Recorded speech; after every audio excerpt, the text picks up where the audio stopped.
Hello friends, आज हम class 10 की बुक फुटप्रिंट्स विद आउटफिट के एक इंटरेस्टिंग चैप्टर द नेकलेस को पढ़ने जा रहे हैं। इस कहानी के लेखक हैं गाय डी मापांसा, जो फ्रांस के एक प्रसिद्ध लेखक थे। उनकी कहानियां अपनी अप्रत्याशित और चौंकाने वाली एंडिंग्स के लिए जानी जाती हैं। द नेकलेस भी एक ऐसी ही कहानी है जो हमें लालच और दिखावे के परिणाम के बारे में सिखाती है।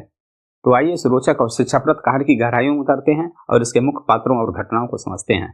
यह कहानी मटिल्डा नाम की एक सुंदर युवती की, जो किस्मत के एक अजीब खेल के कारण एक साधारण कलर के परिवार में पैदा हुई थी। उसके पास न तो दहेज था, न कोई बड़ी उम्मीदें और न ही कोई ऐसा साधन जिससे वह किसी अमीर या प्रतिष्ठित व्यक्ति से विवाह कर सके। अंततः उसने शिक्षा विभाग के कार्यालय में काम करने वाले एक साधारण क्लर्क से विवाह कर लिया। मटिल्डा दिखने में साधारण थी, लेकिन उसके दिल में हमेशा शान और शौकत और ऐशो आराम भरी जिंदगी जीने की ख्वाहिश थी। उसकी छोटी सी और साधारण पुरानी चीजों से भरी हुई अपार्टमेंट उसे हर पल दुखी करता था। बदरंग दीवारें और टूटे फूटे फर्नीचर उसे जैसे हर वक्त चिढ़ाते रहते। यह सब देखकर उसका दिल बेचैन हो उठता था और उसे अपनी किस्मत पर गुस्सा आता था। जब मटिल्डा रात के खाने के लिए अपने पति के सामने बैठी तो उसके पति ने बड़े उत्साह से खाने का ढक्कन हटाते हुए कहा, वाह, गर्मा गर्म पाट पाई, इससे बढ़िया और कुछ नहीं हो सकता। लेकिन मटिल्डा के मन में कुछ और ही ख्याल थे।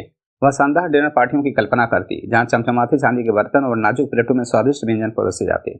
उसकी आंखों के सामने रेशमी कपड़े और झिलमिलाते गानों की तस्वीरें घूमने लगती।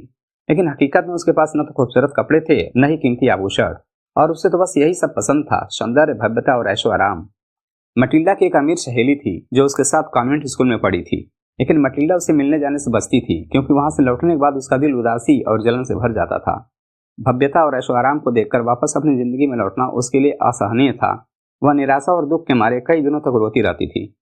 एक शाम उसके पति बड़े उत्साह के साथ घर लौटे।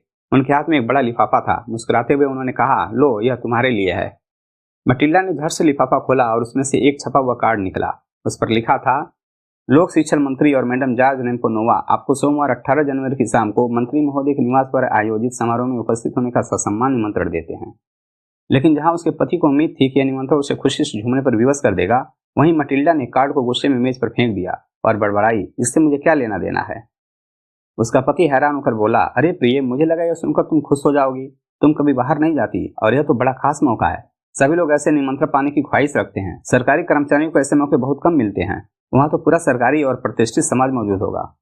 मटिल्डा ने चिढ़ी हुई नजरों से अपने पति की ओर देखा और अधीरता से बोली, ऐसी बड़ी पार्टी में पहनने के लिए मेरे पास भला है क्या।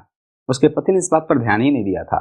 हकलाते हुए बोले, अरे तुम वही ड्रेस पहन लेना जो तुमने पिछली बार थिएटर जाते समय पहनी थी। मुझे तो वह बहुत सुंदर लगी थी। लेकिन इससे पहले कि वो कुछ और कह पाते, उन्होंने देखा कि मटिल्डा की आंखों में आंसू भर आए हैं। उसे यूं रोते देखकर उनका दिल धक से रह गया। वे स्तब्ध और परेशान होकर चुपचाप खड़े रह गए। उसके पति घबरा कर हकलाते हुए बोले, क्या हुआ, बताओ तो सही, क्या बात है। मटिल्डा ने बड़ी मुश्किल से खुद को संभाला। उसने अपने गीले गानों को पोंछते हुए शांत आवाज में कहा, कुछ नहीं, बस मेरे पास पहनने के लिए कोई अच्छी ड्रेस नहीं है, इसलिए मैं उस पार्टी में नहीं जा सकती। बेहतर होगा कि तुम इस कार्ड को किसी ऐसे सहकर्मी को दे दो जिसकी पत्नी के पास अच्छे कपड़े हों। यह सुनकर उसके पति का दिल उदास हो गया, लेकिन फिर भी उन्होंने समझाते हुए कहा, देखो मटिल्डा, जरा सोचो, कोई ऐसी ड्रेस जो दूसरी जगहों पर भी पहनी जा सके और बिल्कुल साधारण हो, उनकी कीमत कितनी होगी। मटिल्डा कुछ पल के लिए सोच में पड़ गई। वह ऐसी रकम बताना चाहती थी जिसे सुनकर उसका मितव्ययी पति न तो घबरा जाए और न ही तुरंत मना कर दे। आखिरकार मटिल्डा ने हिचकिचाते हुए कहा, मैं ठीक ठीक तो नहीं कर सकती, लेकिन मुझे लगता है कि 400 फ्रैंक में एक अच्छी ड्रेस आ जाएगी।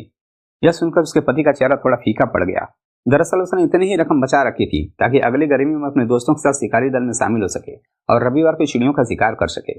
लेकिन कुछ पल सोचने के बाद उसने हल्की मुस्कान के साथ कहा, ठीक है, मैं तुम्हें 400 फ्रैंक दे दूंगा, बस कोशिश करना कि ड्रेस सचमुच सुंदर हो। बाल का दिन नजदीक आ रहा था, लेकिन मैडम लाइजल उदास, बेचैन और चिंतित दिख रही थी। हालांकि उनकी ड्रेस लगभग तैयार हो चुकी थी। एक शाम उनके पति ने आश्चर्य से पूछा, तुम्हें क्या हुआ है, पिछले 2-3 दिनों से तुम्हारा व्यवहार अजीब लग रहा है। मटिल्डा ने हल्की सी आह भरते हुए कहा, मेरे पास पहनने के लिए कोई गहना नहीं है, न ही कोई आभूषण जो मुझे सजाए। इस तरह मैं वहां गई तो सबको मैं गरीब सी लगूंगी। इससे अच्छा है कि मैं उस पार्टी में ही न जाऊं। उसके पति ने कुछ सोचकर कहा, तुम ताजगी भरे फूल लगा सकती हो, इस मौसम में फूल काफी स्टाइलिश लगते हैं। उसके पति ने समझाने की कोशिश की, लेकिन मटिल्डा संतुष्ट नहीं हुई। नहीं, उसने दृढ़ता से कहा, अमीर औरतों को भी साधारण दिखना सबसे बड़ी शर्मिंदगी है। यह सुनकर उसके पति ने अचानक उत्साहित होकर कहा, अरे हम कितने बेवकूफ हैं, तुम अपनी सहेली मैडम फॉरेस्टियर के पास क्यों नहीं चली जाती, उनसे कोई गहना उधार मांग लो। यह सुनते ही मटिल्डा खुशी से चिल्ला उठी, सच में, यह तो मैंने सोचा ही नहीं था। अगले दिन मटिल्डा अपनी सहेली मैडम फॉरेस्टियर के घर गई और उसे अपनी परेशानी के बारे में बताया। मैडम फॉरेस्टियर मुस्कुराई और अलमारी की ओर बढ़ी। उन्होंने वहां से एक बड़ा गहनों का डब्बा निकाला, उसे खोला और कहा, चुन लो मेरी प्यारी। मटिल्डा ने सबसे पहले कुछ कंगन देखे, फिर मोतियों का एक हार और उसके बाद सुनहरे और कीमती रत्नों से जड़ी बेनेसियर क्रास पर नजर पड़ी। उसने शीशे के सामने खड़े होकर इन गहनों को पहनकर देखा। उसने काफी देर तक सोचा, कभी पहनती कभी उतारती, लेकिन न तो किसी गहने को लेने का फैसला कर पा रही थी और न ही छोड़ने का। आखिरकार मटिल्डा ने उत्सुकता से पूछा, क्या तुम्हारे पास कुछ और नहीं है?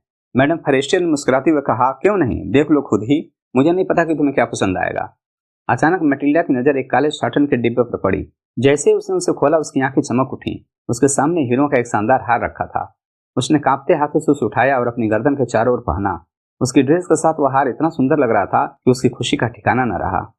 कुछ पल तक खुद को निहारने के बाद उसने हिचकिचाते हुए और आशंकित स्वर में पूछा, क्या तुम मुझे उधार दे सकती हो? बस यही एक हार? मैडम फॉरेस्टियर ने सहजता से कहा, बिल्कुल, क्यों नहीं। मटिल्डा खुशी से उछल पड़ी।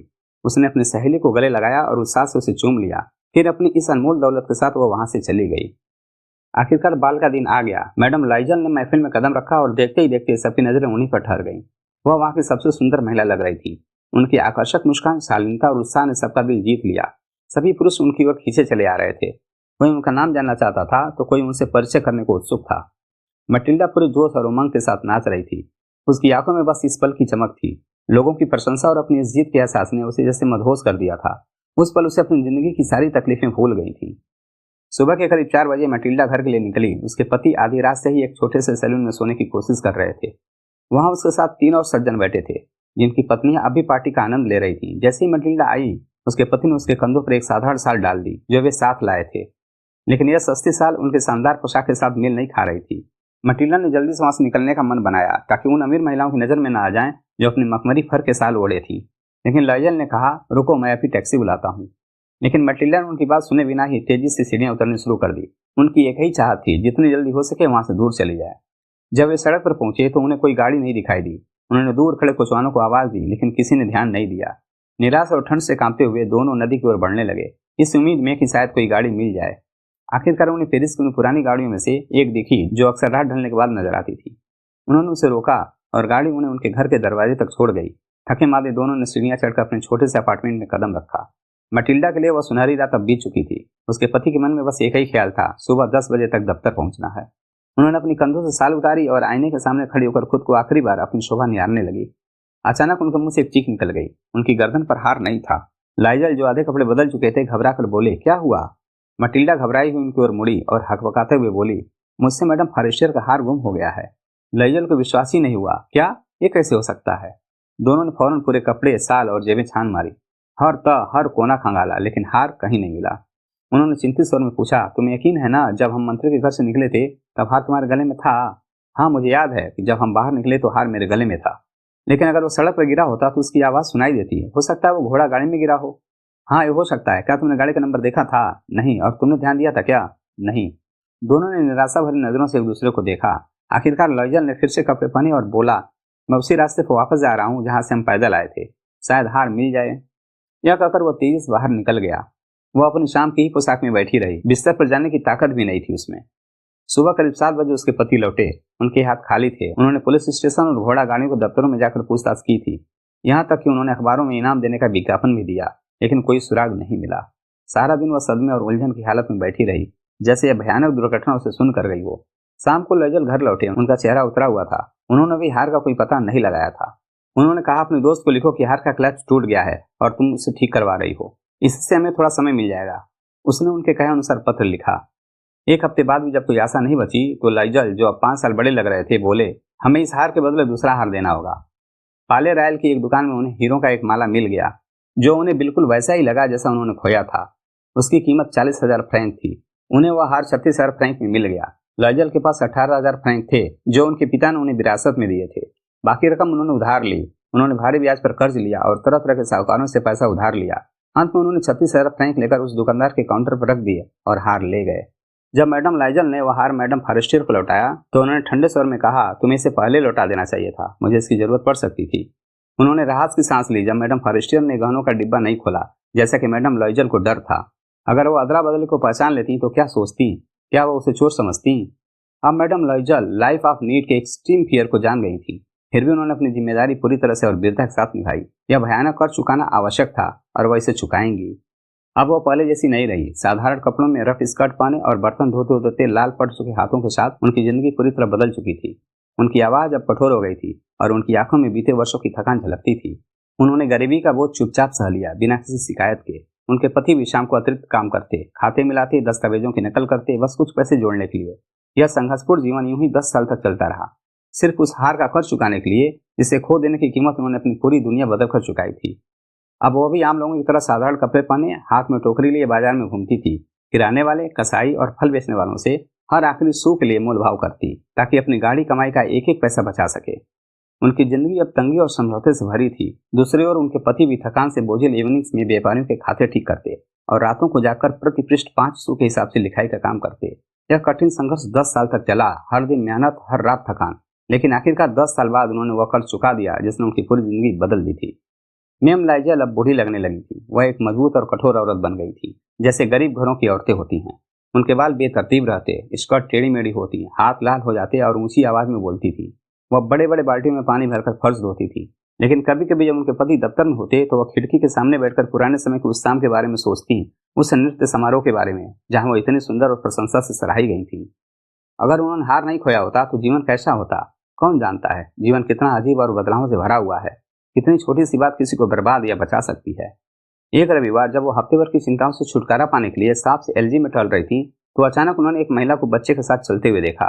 वह मैडम फॉरेस्टियर थी, अब भी जवान, अब भी सुंदर, अब भी आकर्षक। मैम लाइजल भावुक हो उठी। क्या उन्हें बात करनी चाहिए? हाँ, निश्चित रूप से। अब तो उन्होंने सब कुछ चुका दिया है, तो क्यों न सब कुछ बता दें। वह उनकी ओर बढ़ी। Good morning gene. उनकी मित्र ने उन्हें नहीं पहचाना और इस साधारण से दिखने वाली महिला द्वारा इतनी आत्मीयता से संबोधित किए जाने पर हैरान रह गई। उन्होंने हकलाते हुए कहा, लेकिन मैडम मुझे नहीं लगता, शायद आप गलत हैं। नहीं, मैं मटिल्डा लाइजल हूँ। मैडम फॉरेस्टियर आश्चर्य से चिल्ला उठी। ओ मेरी प्यारी मटिल्डा, तुम कितनी बदल गई हो। हाँ, मैंने तुम्हें मिलने के बाद कई कठिन दिन बिताए हैं और कुछ दुखदायी दिन भी, और वह सब तुम्हारी वजह से। मेरी वजह से? वह कैसे? तुम्हें वह हीरे का हार याद है जो तुमने मुझे मंत्री के बाल में पहनने के लिए दिए थे? हाँ, अच्छी तरह से याद है। तो मैंने उसे खो दिया था। क्या? लेकिन तुमने तो उसे मुझे वापस किया था। मैंने तुम्हें वैसा ही एक दूसरा हार लौटाया था और उसे चुकाने में हमें पूरे 10 साल लग गए। तुम समझ सकती हो कि हमारे जैसे निर्धनों के लिए यह आसान नहीं था, लेकिन अब सब खत्म हो गया है और मैं संतोष से भरी हूँ। मैम फॉरेस्टियर अचानक ठिठक गई। उन्होंने कहा, तुम कह रहे हो कि तुमने मेरे हार के बदले एक हीरे का हार दिया था? हाँ, तुमने तब पहचाना नहीं, दोनों बिल्कुल एक जैसे थे। और उसने गर्व भरी सरल मुस्कान के साथ कहा। मैम फॉरेस्टियर भावुक हो उठी और उनकी दोनों हथेलियां उनके हाथों में लेते हुए बोली, ओ मेरी प्यारी मटिल्डा, मेरे हार तो नकली थे, उनकी कीमत 500 फ्रैंक से अधिक नहीं थी। तो दोस्तों, यह थी गाय डी मेपांसा की लिखी द नेकलेस, जिसने हमें सिखाया कि जीवन में दिखावे की बजाय सच्चाई और संतोष कितना महत्वपूर्ण है। कहानी का अंत हमें यह सोचने पर मजबूर करता है कि अगर मटिल्डा ने सब स्वीकार कर लिया होता तो शायद उनकी जिंदगी इतनी कठिन नहीं होती। अगले वीडियो में हम फिर मिलेंगे, तब तक पढ़ते रहिए और जीवन के हर अनुभव से कुछ नया सीखते रहिए। Thank you.